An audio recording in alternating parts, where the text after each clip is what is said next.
every morning, have my coffee, gather my things, jump right in that same old traffic. Welcome to my routine. Hi everyone, welcome back to another episode of the Debby Campbell Goodtime Show. Our guest today, she has a star on the Music City Walk of Fame.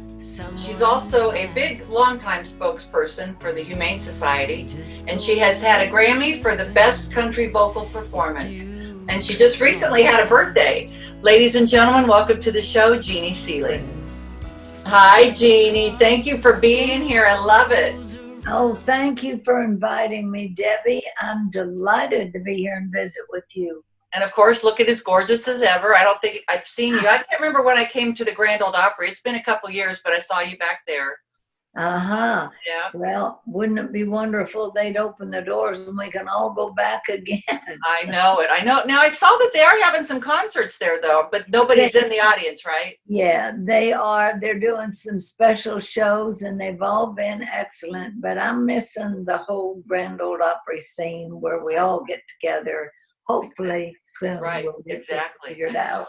Oh my gosh. Yeah. But thank you for giving us such a wonderful avenue to visit and talk with all the friends and fans when we can't go. I know it. I love it. I thought, I've sat here for about 3 months because I don't know if you knew I'm a flight attendant. And so I've been off for about 3 months because we don't have enough flying. So I sat here bored for a while, in my jogging suit with my hair pulled up day after day. And I thought, you know what? I got to do something. I got to get up, put some makeup on. So then I thought, why not do this? Because everybody's sitting around at home. So normally everybody would be on tour and you'd never get to do anything like this, So I know, and I do love it. I love the, like you say, a warm-up suit, and you caught me in it today. I was doing my show. Oh, it's gorgeous. Just so you know, I'm barefoot too. So am I. So we're both barefoot. Right. I love it. So now you were born in Pennsylvania? I was. Okay. And how old were you when you were performing? You were young. Yeah, I did my first radio show when I was 11 years old in Meadville, Pennsylvania. And then I started working with the dance band when I was 13. Back then up in Pennsylvania, you did what they called, in fact, it's reminiscent of Texas dance halls where we would do round, square, and polka dancing. So we did it all up there. But it was really good training. And of course, I was told it's a great hobby, but you can't make a living doing that. And in that area, I couldn't.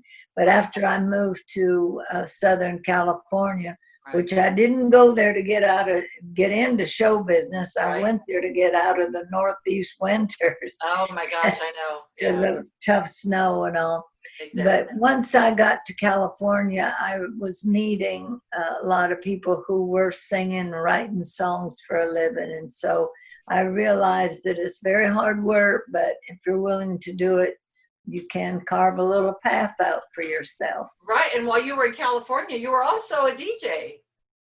I did. I got a spot on what they called Armed Forces Radio then, which later became American Forces. And it's such a thrill to me now to hear from a lot of the military people that remember me from those shows. And I did several military tours. Right. Tough traveling, but one of the most rewarding things I've ever done in my life. I wish I wasn't too old to do it again. I would love to. Oh, yeah, definitely. So you started writing songs for Four Star Music, is that correct? I did. Okay. And then you were you working a secretary, I believe? Yeah. When I first went to California, I was working at Union Bank on the corner of Beverly Drive and Wilshire Boulevard. Okay. And I used to laugh. I said I didn't even have enough money to look in the windows back then. But, that was really an experience. But I gave up that job when I saw an ad for a floating secretary at Liberty Records and Imperial Records. But I wanted to make a record and didn't have a clue how you did that. So that it only made sense to me to go to work for a record company, and that's how you would learn. Right. But I also worked for Metric Music Publishing, which was owned by the same company, and that's where I met your father. Oh, okay. All right. Did you meet, was Dottie West in California too at that time? She must have been because. Dottie came out there touring. She came out, I met her at the Palomino Club. Oh, wow. But when I was working for Liberty Records, part of the time I would work in the Metric Music Publishing Company, and I would set up the demo sessions and hire the musicians.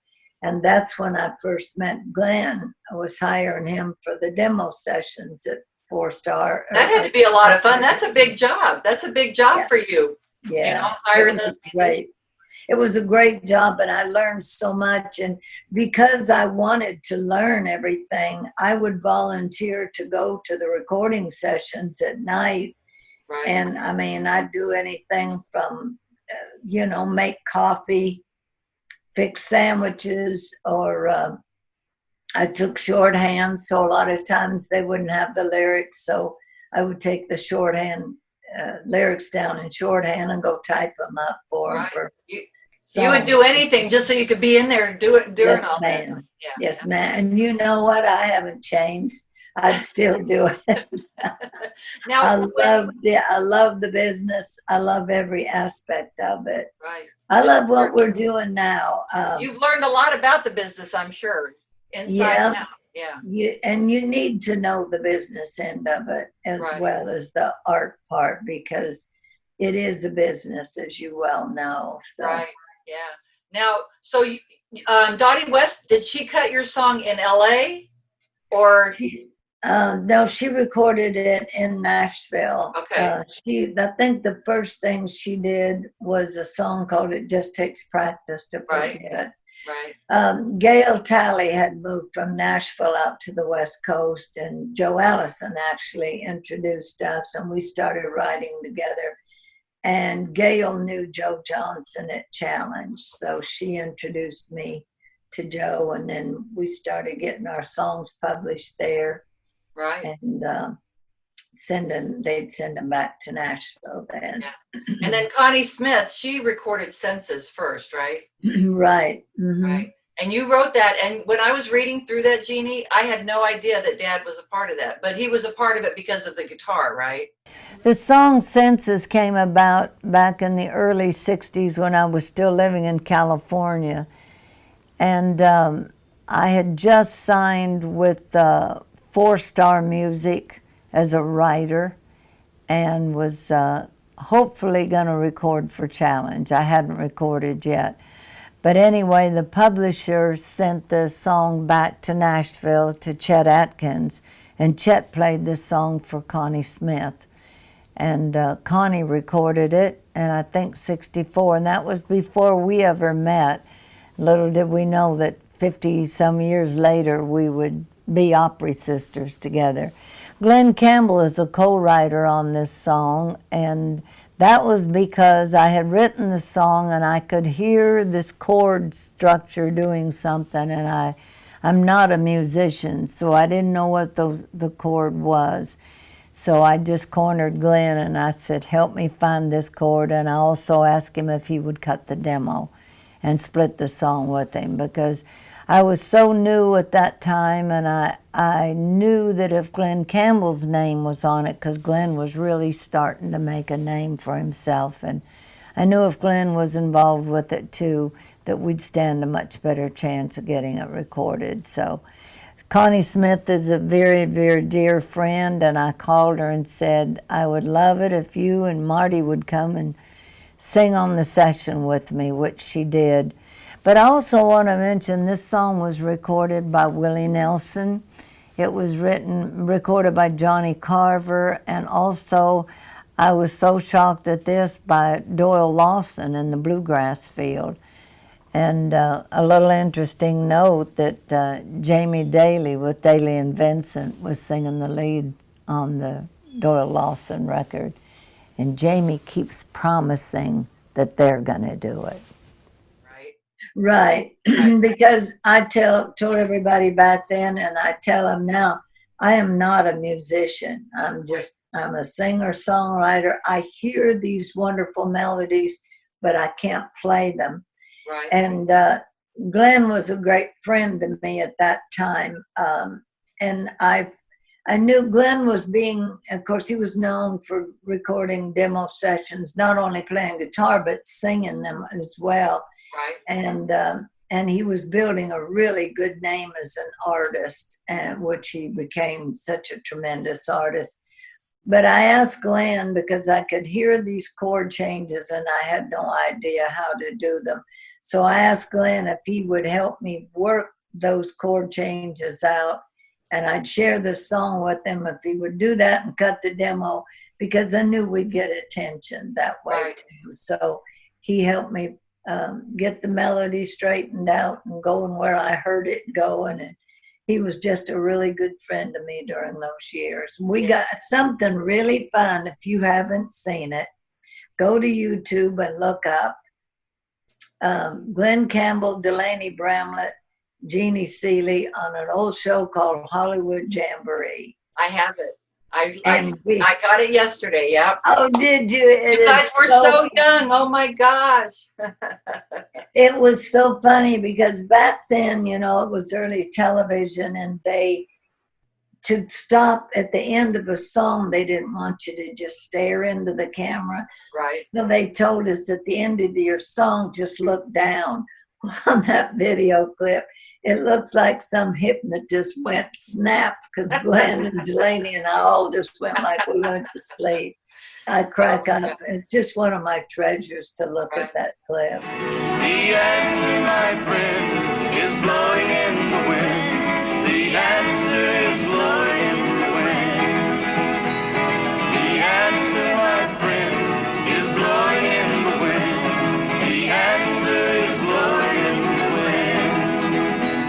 The answer is blowing in the wind.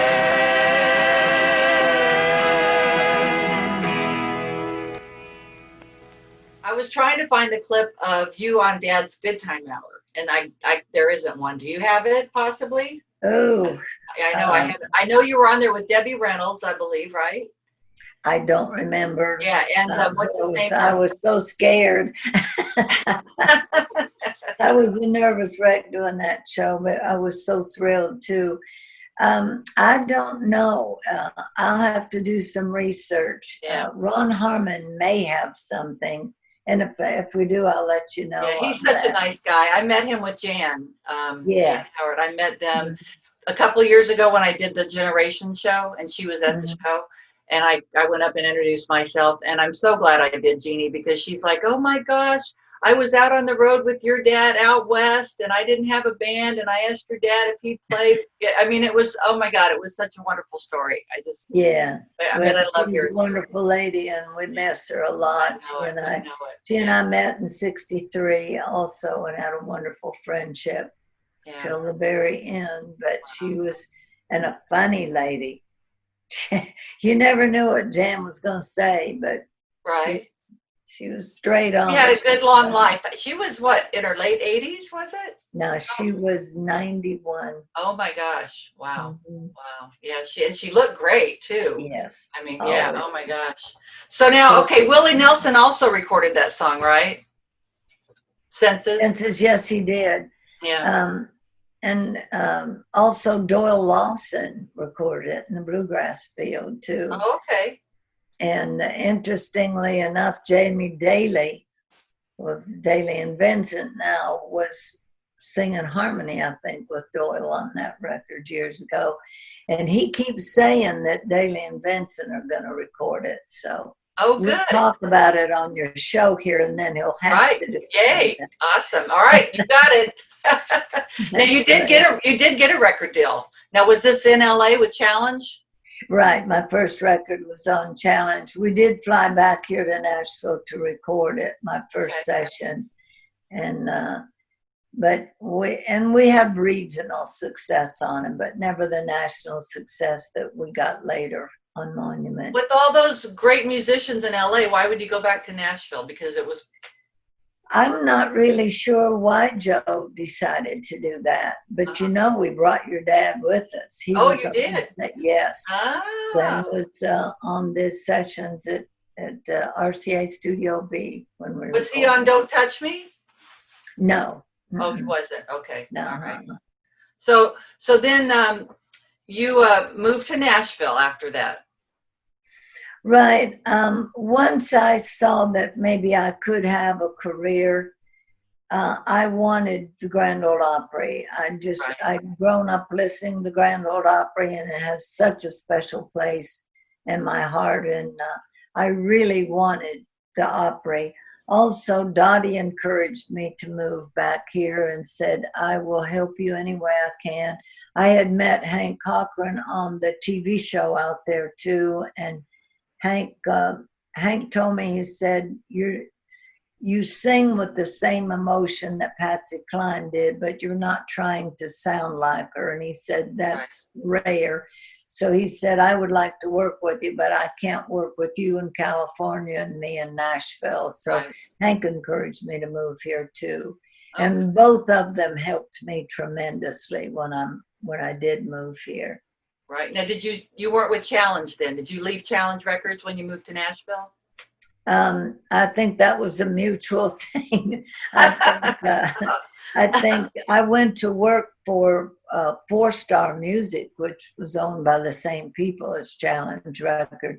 That was what enabled me to make the move. I've always been grateful to Joe Johnson and to Bob Jennings both for giving me that opportunity, because I went to work as a Girl Friday in the Four Star office here in Nashville. And so I had a job when I moved here, which, that's as great. you know, just helps you so much. Oh, absolutely. Yeah. So then you recorded Don't Touch Me. Right.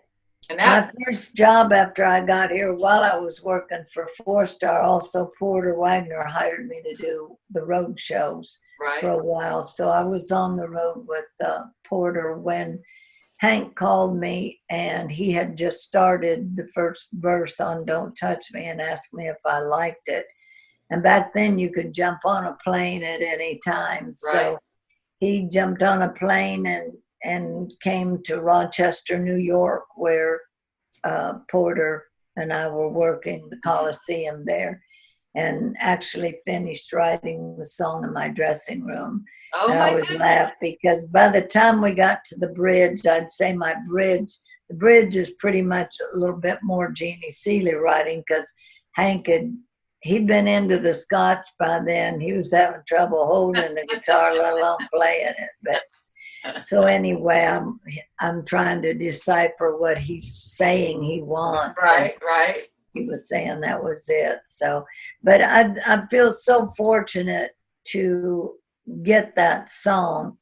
It's rare to find a song that, well, like I told him, when he asked me what I wanted, I said, I want a song that you don't have to be young, old, married, single, male, female.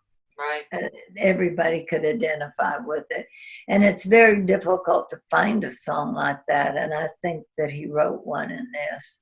Yes, I mean, it was amazing. And oh my gosh, you got didn't you get a Grammy for that? No, you got Best Female Country Vocal. Yeah. And you were invited to join the Grand Ole Opry. Finally. Yay, you did it.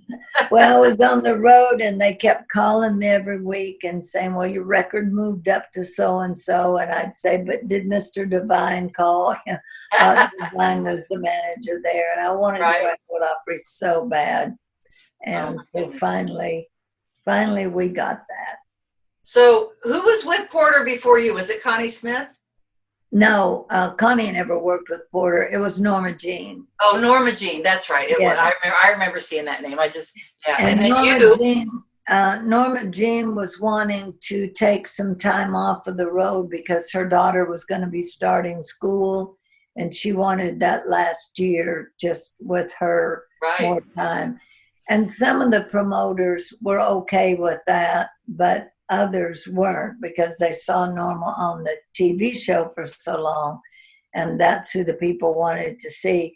So Porter, on some of them, he had both of us out there. Of course, everybody was like, oh, Porter's lost his mind. There's no way two women can get along on the bus. Well, Norma and I loved it because for years we'd always been isolated off, always the girl on the show. So we loved it. We had somebody to talk to and share the dressing room. We'd go shopping together. Norma and I are still very good friends. Oh, that's great. Did Dolly ever say thank you? Oh, Dolly came in after me, and she was just exactly what that show needed at the time and what she needed to move her career. So it was a winning combination all the way around for them. Yeah. They made such great records together. Oh, yeah, they did. Absolutely. Now, you were having more success with your singles. It's Only Love, A Wandering Man. You wrote all those by yourself, or do you have a lot of co-writers? No, most of those were Hank songs in the early years. Okay. And the songs that I wrote were getting recorded by other people, it seemed like. Of course, the first big hit that I wrote was Leaving and Saying Goodbye, which came in 70 with Fair and Young. Oh, okay. Gave Fair a #1 record and my first award as a songwriter.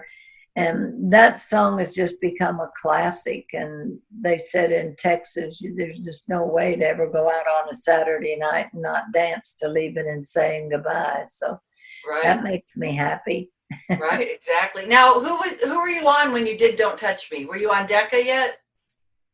That was on Monument. Okay, and then you moved to Decca, right?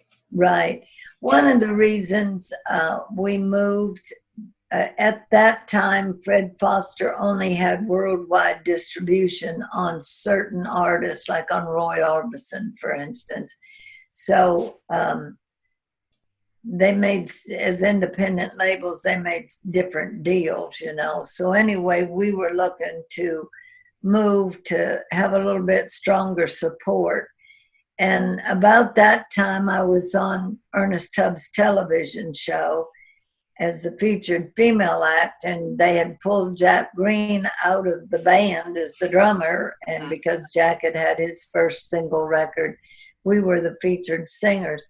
Well, there again, in early television, a lot of technical breakdowns, and while you're waiting for them to figure out what was wrong, we did what we always do, get a guitar and start singing. And that's where Jack and I realized that we both had the raspiness in our voices and that our voices blended well. So that helped to make the decision then to go to Decca Records, where Jack was, and to record duets and ultimately put together a show. Right. And now I know how that works, because I was talking to Charlie Pride the other day, and I guess Charlie, which I didn't know this story either, because Dad didn't talk a lot of stories, you know. I mean, he was too busy playing golf or whatever, you know, but I mean, he did share quite a bit though. But he originally, him and Charlie Pride were going to do Hand That Rocks the Cradle. But and Charlie laid his vocals out and Dad laid his vocals out, but Charlie's record company wouldn't let him do it, of course, because they were on separate. So that makes sense that you would have to go to Decca. Right. In order to work with Jack. So many things, rules have changed in all the years, and I think those rules were meant to be broken, because look at the great compilations we have now because of bending those ruls. And it benefits both record companies. I mean, I don't see how it would, Absolutely. I don't see how it would hurt it. Yeah, absolutely. So then you appeared on Hee Haw. I bet that was fun. Yeah, I did several appearances on Hee Haw. It was a fun show to do. And I never got to do as many comedy skits as I always wanted to do on there. Right. I love comedy, and they're like, now we got comedians on the show. We need to feature you as a singer. So that's what we did. But do you have any Hee Haw overalls? No, I don't had have some. I any. figured they must give them out to every artist that performed on there. No, I didn't get any. I'll bet Ronnie Stoneman got mine. Oh my God. Now you were on Dad's show. It was March 22nd, 1970. I have it written down here. 50 years ago. Jeannie. Oh my goodness, I know. And Deb. so it was Debbie Reynolds, Ken Berry, and Gaylord and Holiday were on there with you. Oh my goodness. Yeah. And then you sang Don't Touch Me, and then you and Dad duet Wish I Didn't Have to Miss You. Oh yeah, which was Jack Green's in my hit record at the Oh, time. okay. God, I wish Yeah. I could get a clip of that. Oh, I'll ask Ron. We'll check and see. Yeah, if we got to can see if we can find it. that. I'd Yeah. love to see that myself too. Oh, I know it. I know it. I And just then, remember it was that show, because I guess I'd known Glenn in the early years, and I was so happy for his success and to have this major network show, and I wanted to do well. So I was so excited and still nervous. It was kind of like my first appearance on the Opry. There was every emotion, Right, going through right. your mind. Yeah. So then you started touring overseas. I bet that was just so rewarding. It was to do those military tours. I look back now and I'm totally amazed at how kind of reckless. I can't think of any other way to say it, because the tours I did were not USO sanctioned tours. We were kind of out there on our own. And I look back now and realize the chances that we took. Right. But I wouldn't trade anything at all for the memories that I have of that. And on some of the nights I did 3 1-hour shows a night. I would do the Enlisted Men's Club, the NCO Club, and the Officers Club all in one night. And wow. Oh my we- gosh. I bet they loved it. I mean, like, what kind of places did you go? Well, mostly, you mean the countries? I did all of, Japan, all of Japan, even up at Hokkaido where all the ice is, and Thailand and Taiwan, Germany, England. And I remember in Japan, I was supposed to get to go aboard the USS New Jersey, and then something happened and that got canceled. I don't remember what happened. Right. But anyway, I was so disappointed. And then years later, and that was in the 60s, years later in the early 70s, we were in Hawaii, and the New Jersey was anchored there. And so we went out to the ship that we had set it up to go. And as I was walking up on the ship, this young sailor went up and saluted and said, "Request permission to escort this party, sir." And the officer looked at him and said, "What? You haven't volunteered for anything since you've been in the Navy. What is this about?" And it turns out he was the young man who was supposed to escort us aboard the New Jersey in Japan when it got canceled. And so he was as delighted as I was that we were getting to do it again. The same guy. That's great. And I read that you're responsible for the Grand Ole Opry having an American flag hanging. Yes, on those tours, when, like Thailand, upcountry Thailand, it was pretty barren and desolate out there. And as we all got very hot, worn out and tired. But about the time I thought, I just can't do this anymore. And you'd look up and you'd see that American flag.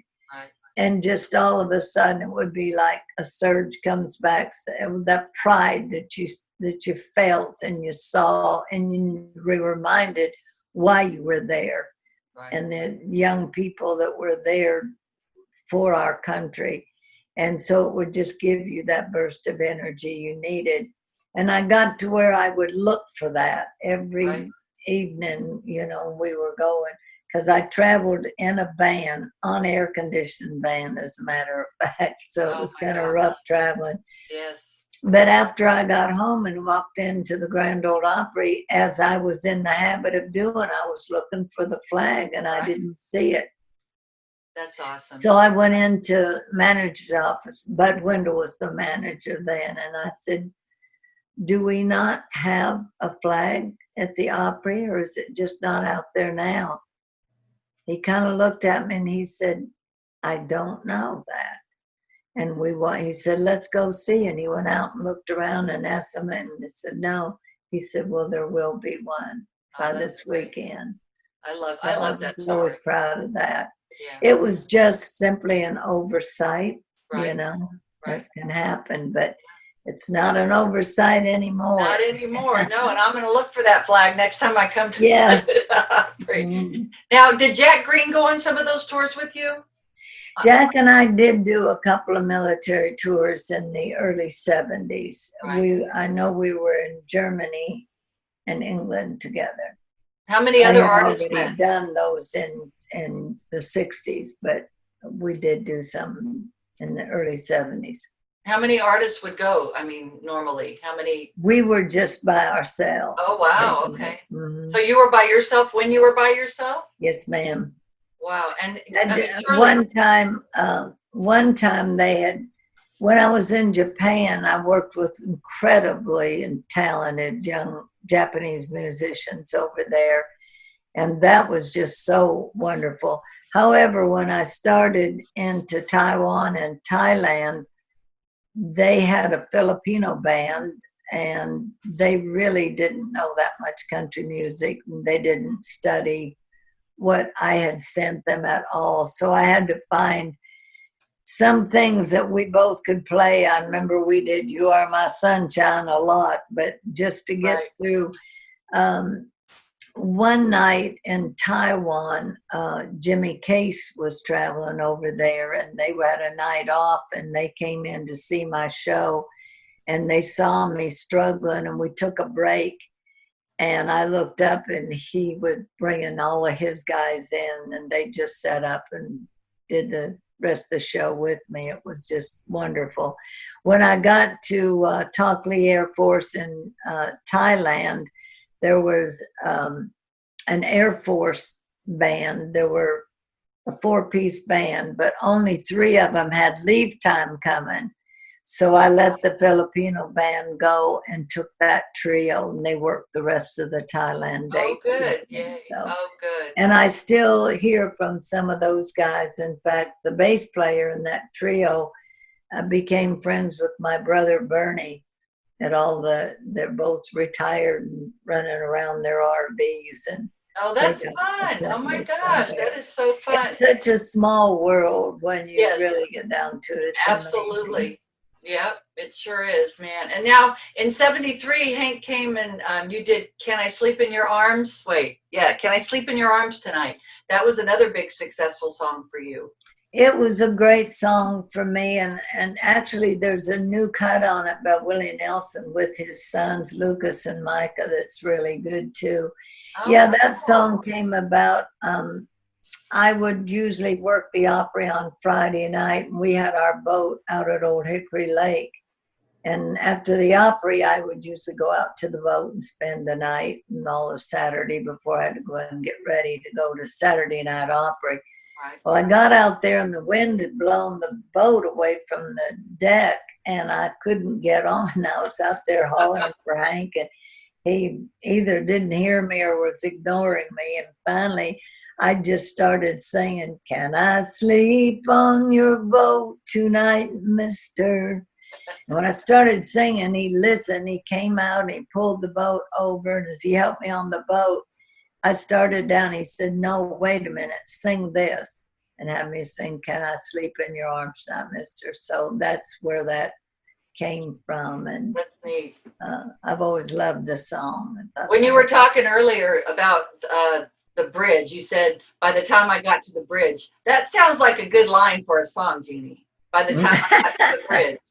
Yeah, well, maybe you and I should get together. And Well, see I'm coming into Nashville the beginning of August. Maybe we can. I've never sat down and tried, but I got a lot of stuff in my head. Well, let's do it. That sounds like a good, if nothing more, we'd have a good girlfriend visit. You That can't would be go wrong with awesome. those either. Absolutely. So then you was Lucky Ladies after that song then? Yeah, that was the follow-up. And it didn't do as well as we really kind of thought it would. That's another old standard melody that I love. And I thought, sure, that was kind of a takeoff on Fair and Tender Ladies. Okay. Really old standard country song. So So was it after Lucky Ladies that you left Decca?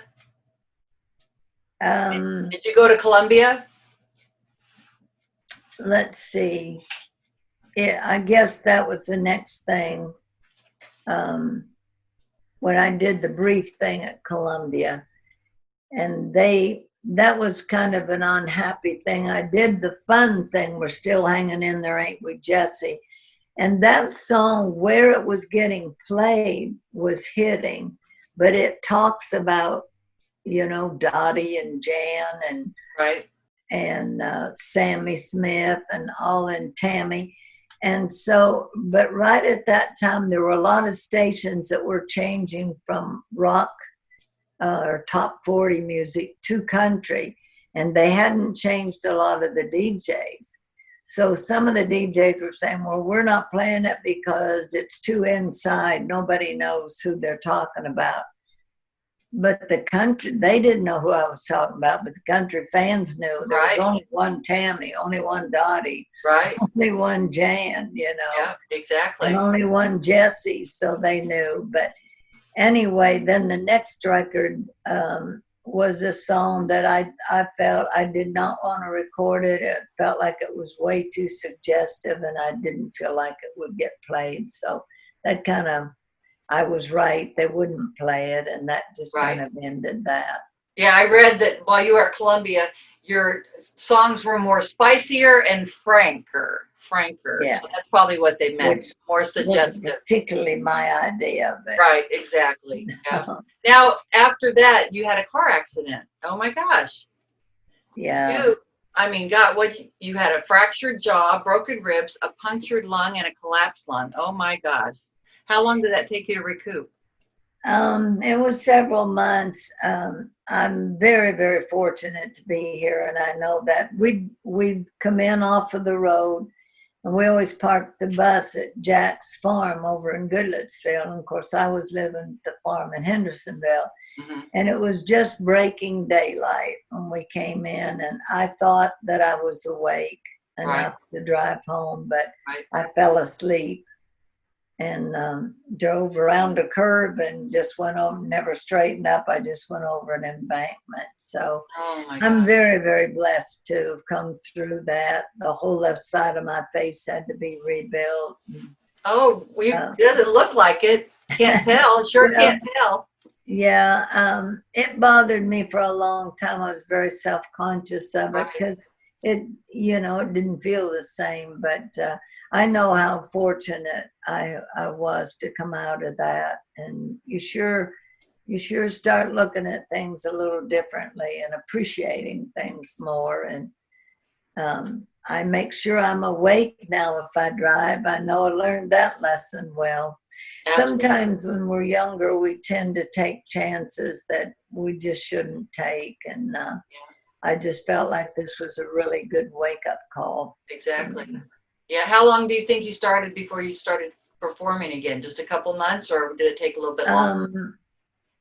I don't remember exactly, but because God, with your lungs, with your lungs and everything, and yeah, it was several months before I started. And I have to say, Dottie West was the true friend that she became to me, because she was there all the way through that with me.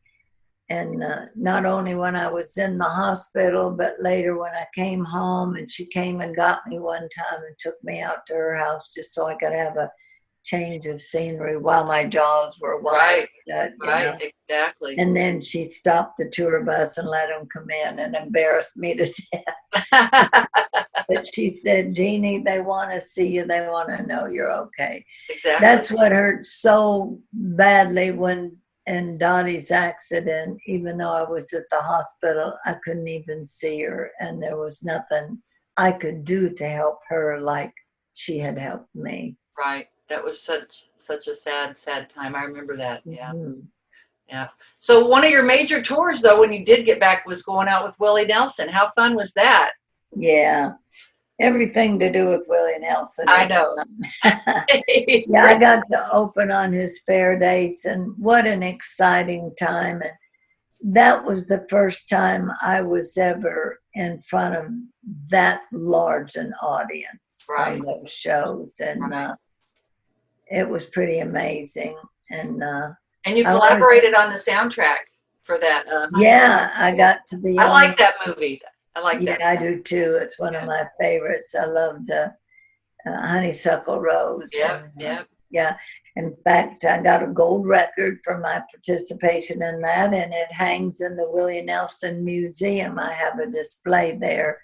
The Oh, that's Willie Nelson awesome. Museum in Nashville. And if folks haven't seen that museum, it's out here in Music Valley, Okay. and they should go see it. It's a wonderful museum and includes so many of the artists and Western. Where's it at again, Jeannie? Where's it at? Music Valley Drive Okay. here, out close to the Opry. Okay. Oh, wow. And Nice. Now, was that for the song "Make the World Go Away"? The collaboration that you did? That's it. That's Okay. what we did. Oh, I learned real quick that making movies is hard work. well, so did Dad. Dad always said Yeah. that. A lot of sitting around. Right. So then you did another album with Jack Green after that. Yeah, Jack and I had several albums together, and I've always been very proud of the show that Jack and I had together because we did some things different. And we were able to take country music into some of the dinner theaters and places where it hadn't been before. Right. And one thing with most of the what they called package shows at that time, where it was a known male artist, known female, and then they had hit duet records, usually the female artist would come on first and do her part, and then the male artist would come out and then he'd call the female artist back. And I had the idea for us all to hit the stage at the same time so that we could utilize everything we had to put on a show with. Right. And it was very successful. We'd hit the stage. We had a 5-piece band and Jack and me. So when 7 of us hit that stage at once, and we'd always open with what I called group things, and where everybody was singing. And then when I was featured, Jack and the boys would sing harmony behind me, backup vocals, and when he was featured, I would step back with the boys, and then we'd do our duets. So we presented a little bit differently, and I was very proud of it. We were able to perform at Madison Square Garden, and one of the things I was especially proud of was performing for the United Nations Oh, yes, in absolutely. D.C. Yeah. And you also did Wembley in London. Yes, we co-hosted, as a matter of fact. I Yeah. love England. I love Europe. I just love Europe. I did, yeah. But did a lot of tours with Dad over there. Yeah. So you opened your own country club. Did you have kind of the same thing going on? Did you have a dinner thing with It was like a dinner club, yeah. Okay. It didn't last very long. It was down in Printer's Alley.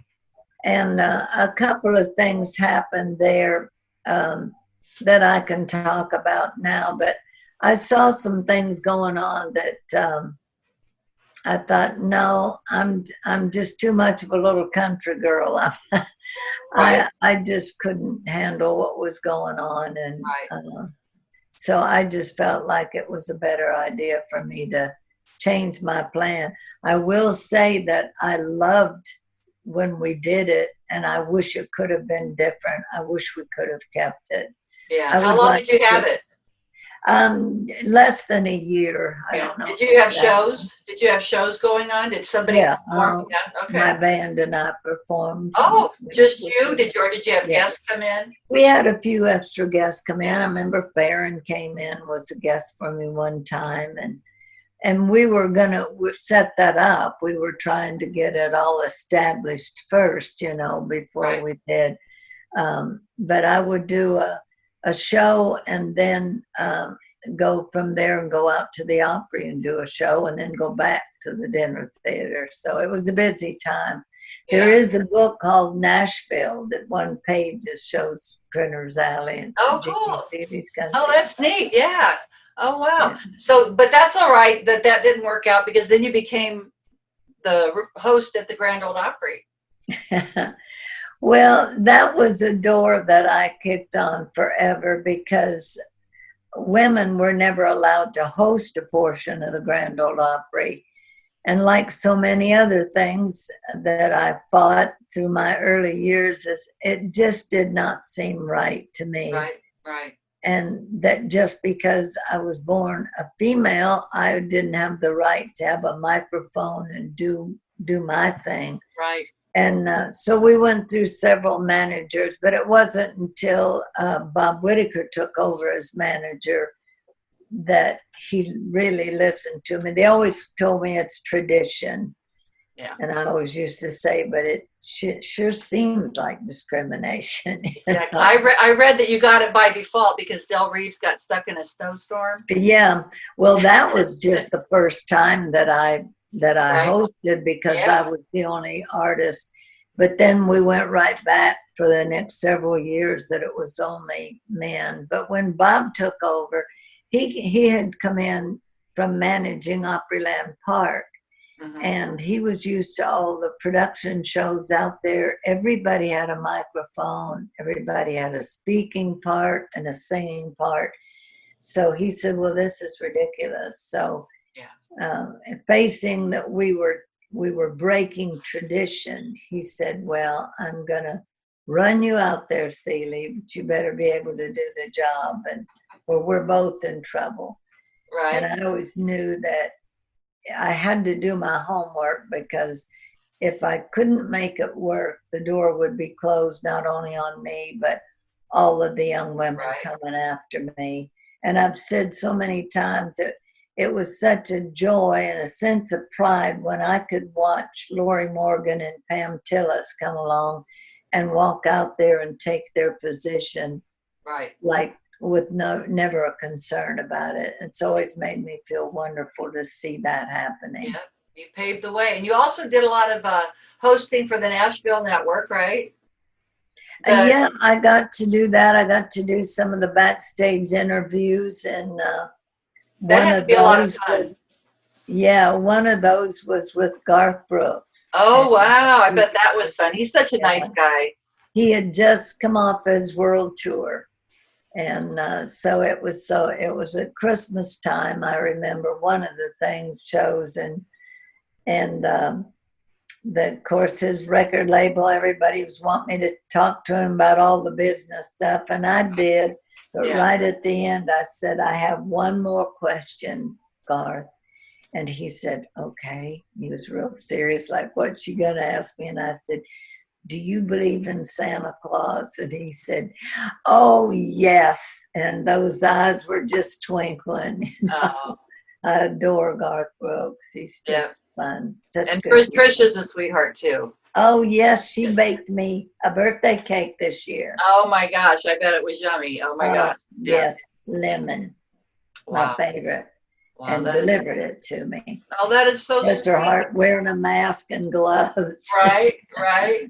Of course, We're all trying to do our best with the social distancing and the mask and everything. It's just really hard, as you know. Our business is very huggy, hugging people, right? You know, exactly. And it's very hard. So that's another reason I'm so appreciative of you doing this. Oh no, I love it. I love it. I want to interview everybody and anybody because I just love talking to everybody.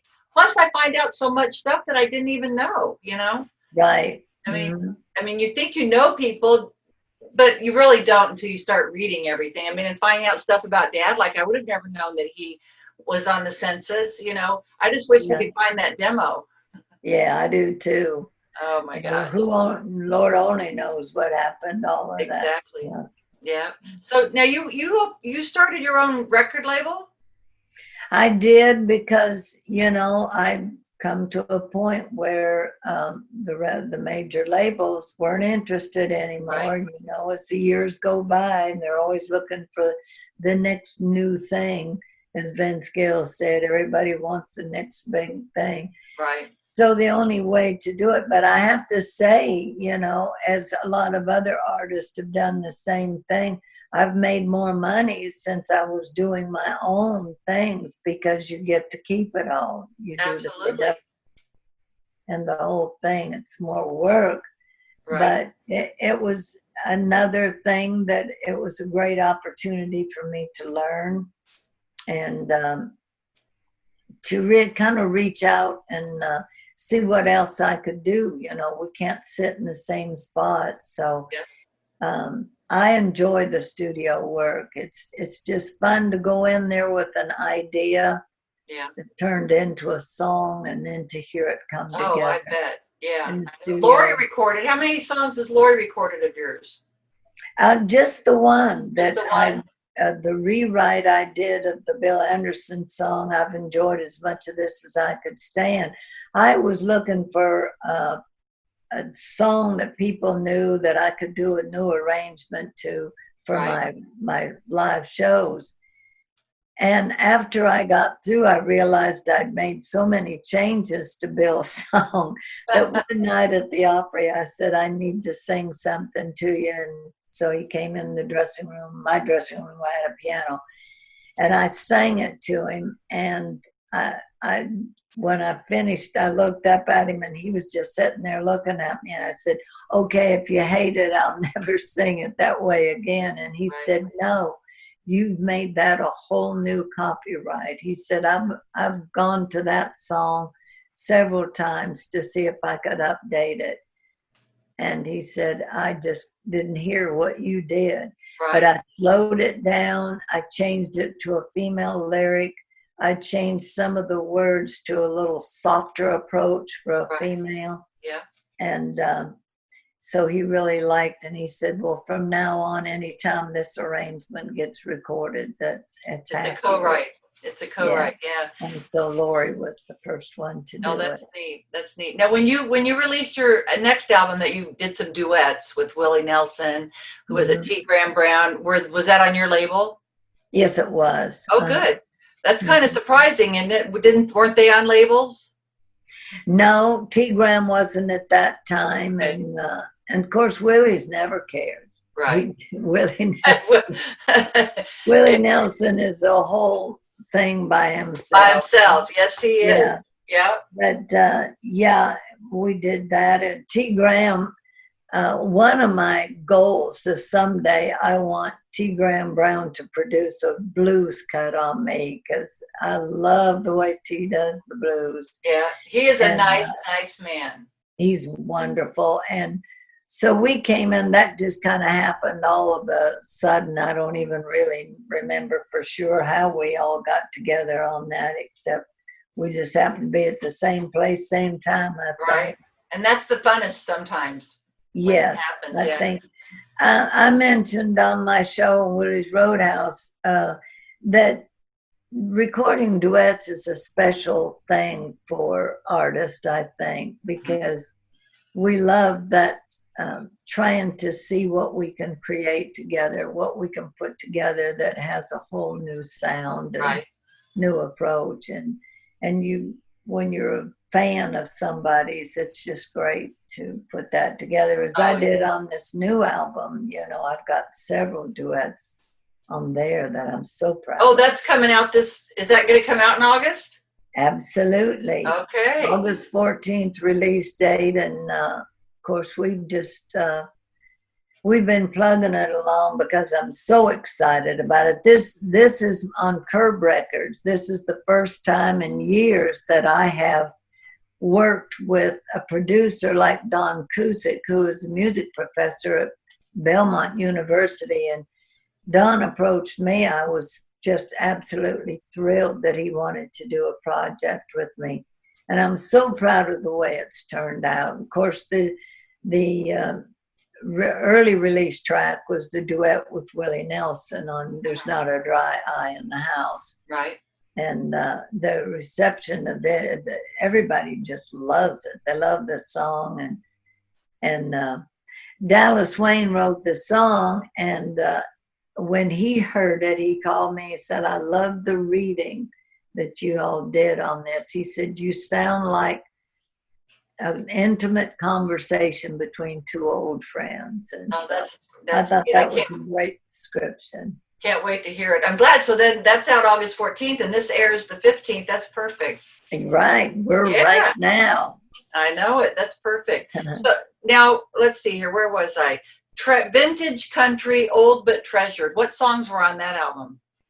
Oh my goodness. I've stopped and think one of the most requested on that album was Ode to Billy Joe. Okay. And I do it quite a bit heavier sound on it. It kind of rocks pretty good. And that's one of my most requested ones. I also did Funny How Time Slips Away, which is one of my favorite, all-time favorite songs. And we do it very blues too. Oh, neat. I love it. And then I asked my bass player, Danny Davis, to do And wasn't I talking to him at the church last Sunday night? I'll have another piece of apple pie.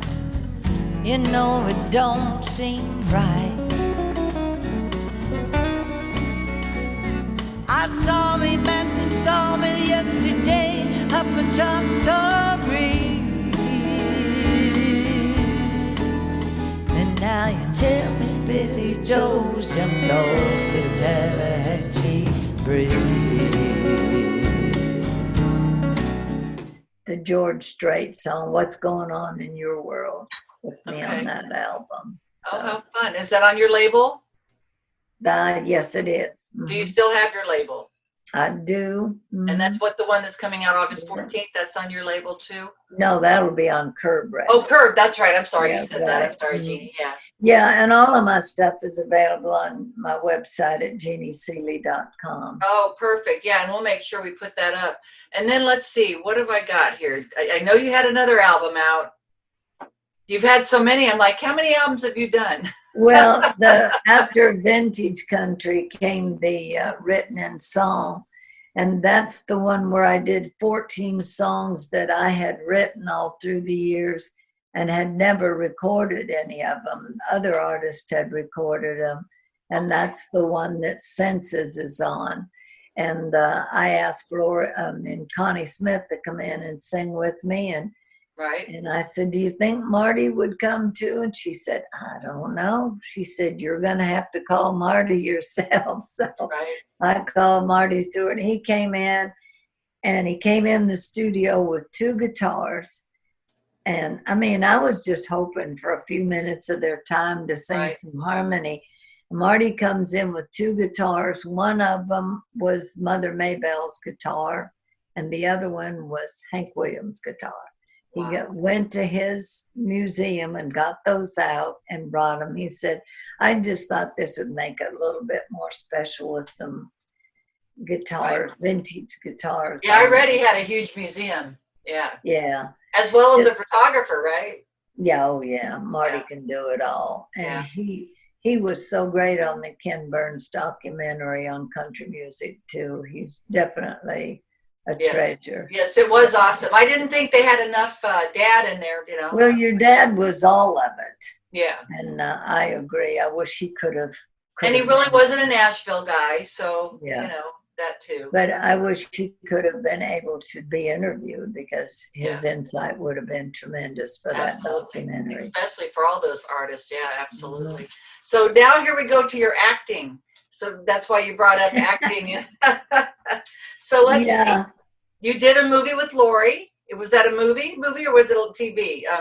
Taking It Home. Oh, that was with Jan Howard. Oh, it was? Oh, wait a minute. You're talking about the stage play. Maybe that's what it is. Yeah, with Gene Shepherd and Lori? Yeah, that was a stage play. Okay. They had approached me about doing this. The middle character was a character named Janine, and she was a big country music star. And her daughter then was sent to all the best music schools and everything, but she looked down on country music. And Gene Shepherd played. That's where I really took my life into my own hands, to ask Gene Shepherd to play my mom.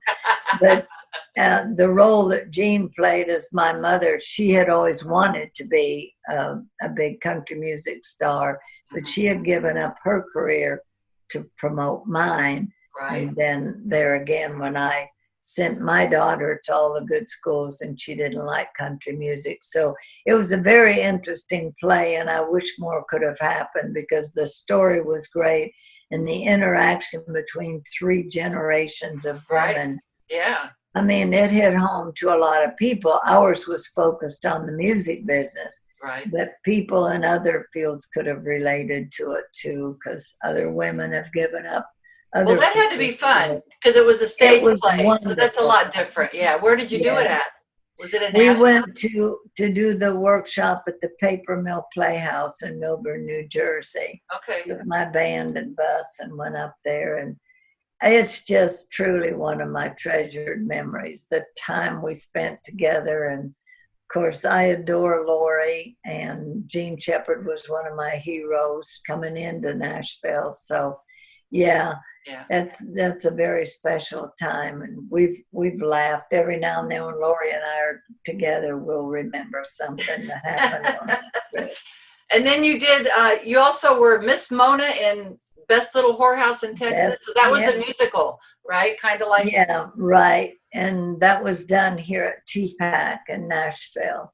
Okay. And I was pretty frustrated with my singing, writing, recording. Everything was at that stalemate as careers can get. And so a friend of mine, Michael Thrasher, had said that he worked with Circle Players Theater, and he said, I've asked to direct Best Little Whorehouse in Texas. And he said, if I get it, you've got to be my Miss Mona. And I said, oh yeah, whatever. Not thinking it would happen. Right. So afterward, when he got it, and I said, you're going to have to show me how to act. I don't know how to act. He said, you act like a country singer every time you walk on that stage. Pretty much the same thing. So that was another really wonderful experience. I learned a lot, and I learned some things doing theater on stage that has helped me in my concert performances now. Things that I learned there.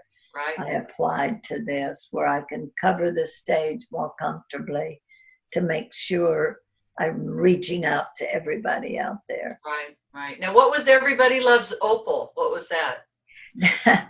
That was a fun play I did at Chapin's Barn Dinner Theater here. Opal was an eccentric little bag lady who had lived in the family home, and the city wanted to buy her out, and she wouldn't sell it. So they built the dump all around her. So, oh my gosh. And then there were all these ne'er-do-wells that realized that I was alone and had, that they could, so they all tried to befriend me, but then they all tried to bump me off, Right. And so it ended up that all their attempts failed, and because their attempts to bump me off failed because they all fell in love with Opal. Oh, well, how'd you get hurt? You got hurt during that. You got hurt. I did. One of the scenes they were he was carrying me in, and he put me over his shoulder, and it was, theater in the round, so the steps came down, and he came bouncing down these steps, and I'm limp on his shoulder. I'm bouncing on his shoulder as we came down the steps, and I cracked 3 ribs. Oh my gosh, from the bouncing. So, yeah. Oh my gosh. So that was kind of rough. So it's a good thing I wore loose, baggy clothes, because I had me all bound up. But right. That was such a fun time. And I bet that was. It sounds like a fun, yeah. We had a Grand Ole Opry night, and just almost, half of the Grand Ole Opry came out to the theater to see that. It was a fun night.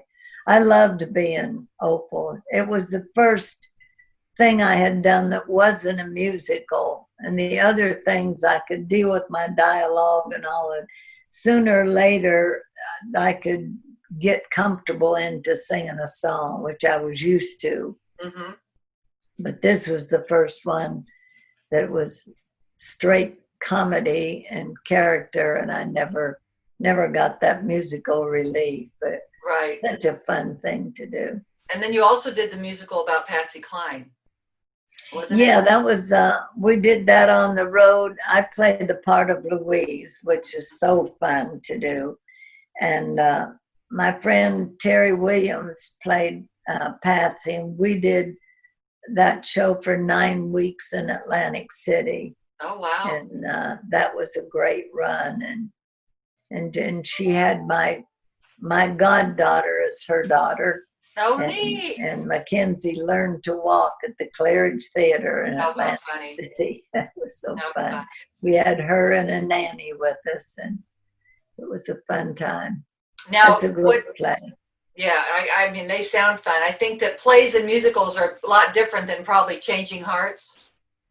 Yeah, that was another really fun thing. Jan That Howard. was with and Faye I- Dunaway, right? Pardon? Was Faye Dunaway with you in that? Yes, she was, and she was really nice to be around the scenes that we all had together. But Jan and I had a ball doing that together. As always, you know, the old line saying that the best lines are on the cutting room floor. And there were 2 scenes that we did that I thought were so funny, but they got cut from the movie. But we had a wonderful time doing that. I bet. And that's more like acting, right? Sitting around a lot, but Yes. at least you're with fun women. Yeah, well, it was such a fun part. We played little Baptist church ladies who tried to volunteer at the hospital, but everything we did, we were just in the way. Right. We were more of a nuisance than we were a help. Right. Oh, how funny. Probably could be said about Jan and me in several situations. I really like the fact that from the movie, a lot of the proceeds went to cancer resureach and stuff Yes. like that. That's really, Yeah. that was really Mm. refreshing to read something like that. What are the monologues? Well, the monologues, people think that it's something different than it is. There are a series of monologues, and each one of them are an actual story, an actual woman's story. Okay. And they're from different parts, walks of life.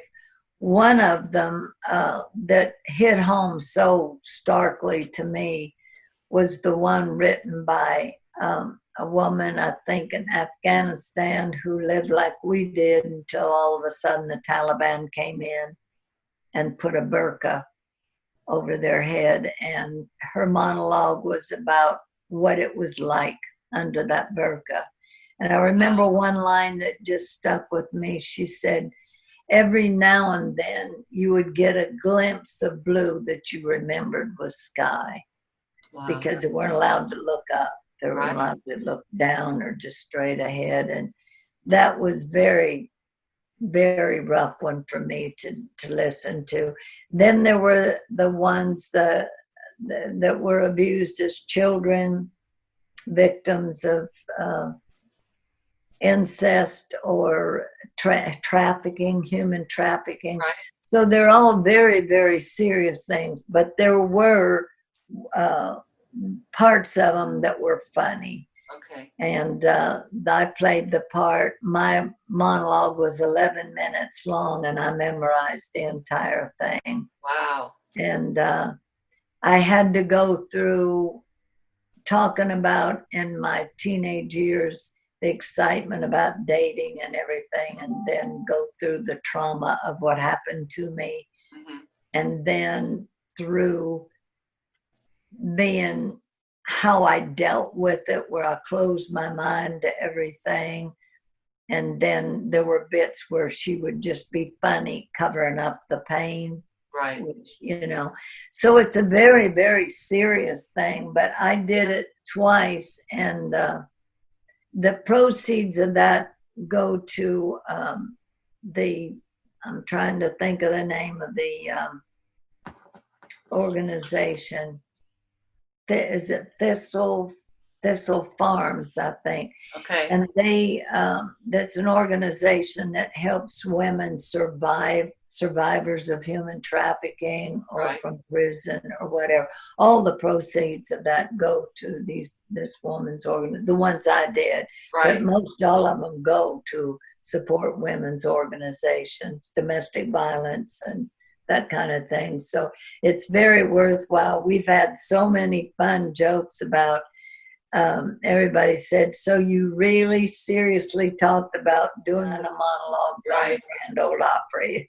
Right, right. Yeah, I did. But I would encourage anybody to go see that play Yes. if it comes in your area, because it's very serious. There's some fun moments in it though too. And the proceeds always go to a very worthwhile cause. Yeah. Now I read you did it with Kathy Mattea and Pam Tillis. Did they do? Yes, I did you did. interact together, or did they do separate? Or They did separate monologues. Okay, but y'all were a part of the same.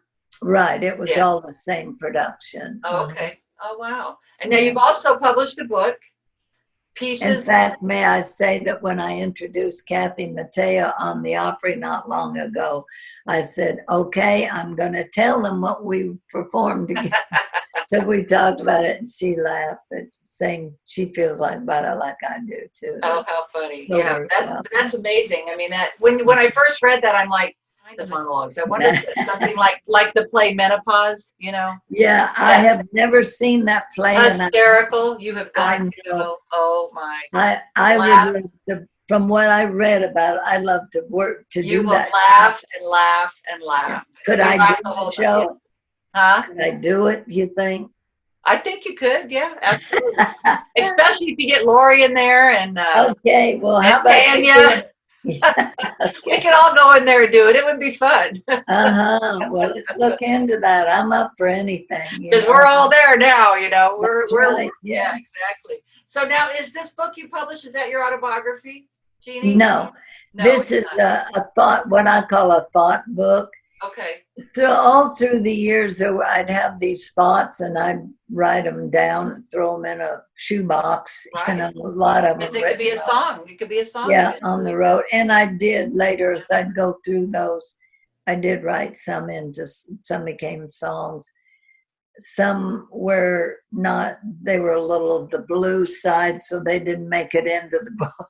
But when I sold my tour bus and got off the road all the time, that was my first project, to get that box out and go through it and to put it into a book. A girlfriend had suggested to me, she said, you are writing these down, aren't you? I said, no, I just call one of my girlfriends and tell the thought and then forget it. She said, no, you need to keep them. And so some of they're just, well, Jim Ed Brown told me one time, he said, I thought I knew you, but I didn't know you at all until I read this book. And he said, you read a page and you'll laugh, and then you realize that you were really hurting when you wrote that, but you used comedy to cover it up, you know. Right. I know one of them I read. Some of them are just crazy things, you know, like one, it said, one night all of my dreams came true, but I slept through it. I like the one, of course I want you for your body. I've got a mind of my own. All right, Debbie. Okay. And I think one of my favorite ones, it says, and I quote this quite often now, it said, we don't always agree, we don't always approve, we don't always understand, but we don't have to. We're friends. Yes. And to me, that's is amazing. The basis of friendship, to accept each other, even if we don't agree, we love you anyway, you know. Absolutely. Oh my gosh, yeah. So now you do your shows on Sirius on Sundays. Yes, ma'am. Sundays with Seeley. Yes. Everybody listen and remember, what channel? It's on Willie's Roadhouse. What channel is that? Yeah, Willie's Roadhouse, channel 59 on Sirius XM. Okay. And a lot of people would say, I'd love to, but I don't have the Sirius XM or I have to listen in the car. But you can go to SiriusXM.com and you can figure out there how to get it on your computer Oh, or yeah. even on your iPhone, whatever. So Yeah. there's a lot of ways to get it now. You don't have to be in your car. And Right. I'm having a lot of fun doing it. I I bet. was so pleased. A couple of weeks ago, Willie called me. I was sitting there kind of listening to play back the song. He called and said he'd been listening to the show and he just was really enjoying it. So Oh, that's cool. I'm going to call him one day and put him on the air. Absolutely. Brought you back to your days of being a DJ back in LA, huh? Yeah, right. So have you ever played Vegas? I did a couple of special shows out there, but never really Right. worked it on my own. Huh? Yeah. Yeah. What kind of music do you listen to when you're sitting around home? You know, I like a little bit of everything. A lot of times I'll have the radio on just easy listening. Mm-hmm. And I was surprised when I married my husband, Gene Ward, to hear, because he's definitely East Tennessee country boy, but he loves the classical music too. So I like that every now and then. I like my country music loud, but I want my easy listening and my classical to be very soft. Does that make any sense? Yes, it does. Yes, it does. So have you written your book? Your autobiography?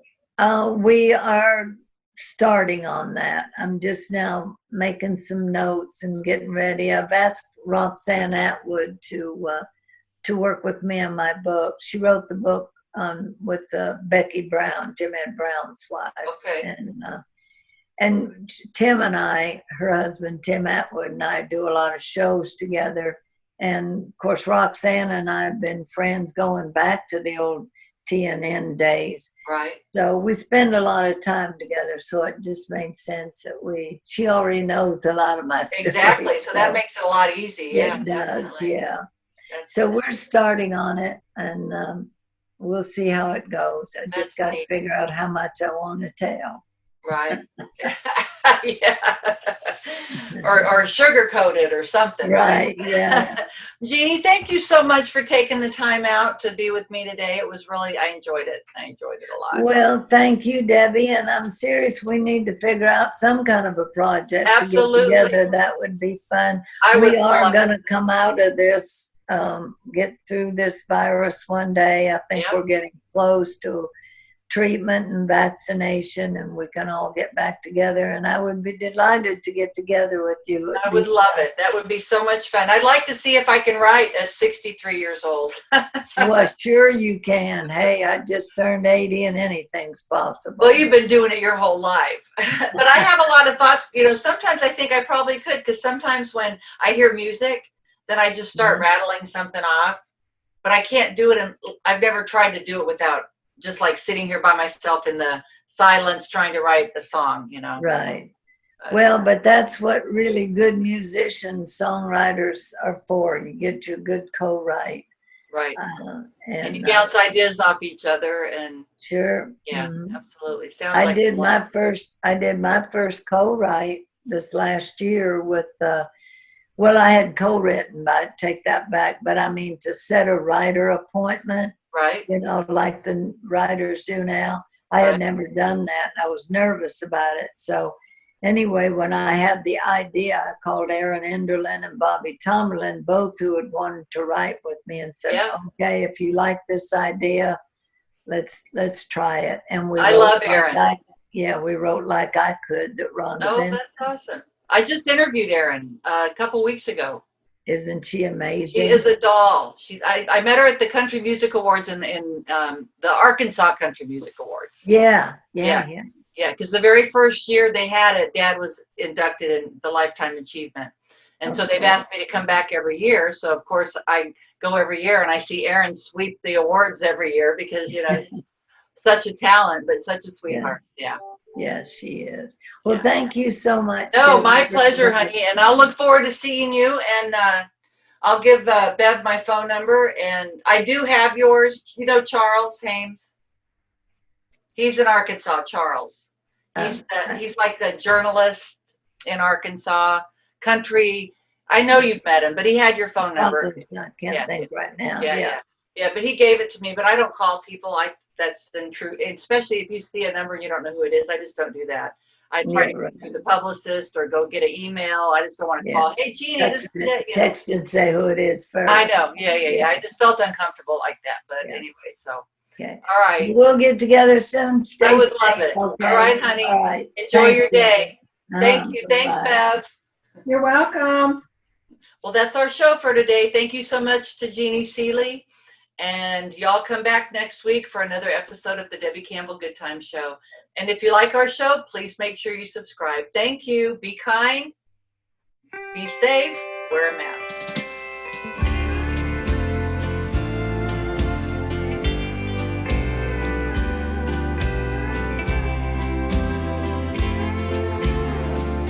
There's not a dry eye in the house. We used to call a home. Oh, there's nothing left but memories, wood and stone. And when I think of you, that's when I lose control. There's not a dry eye in the house.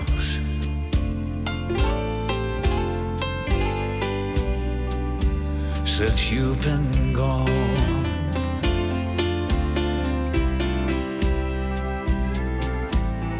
you've played your part to perfection. You always left me wanting more. Standing in the spotlight's reflection,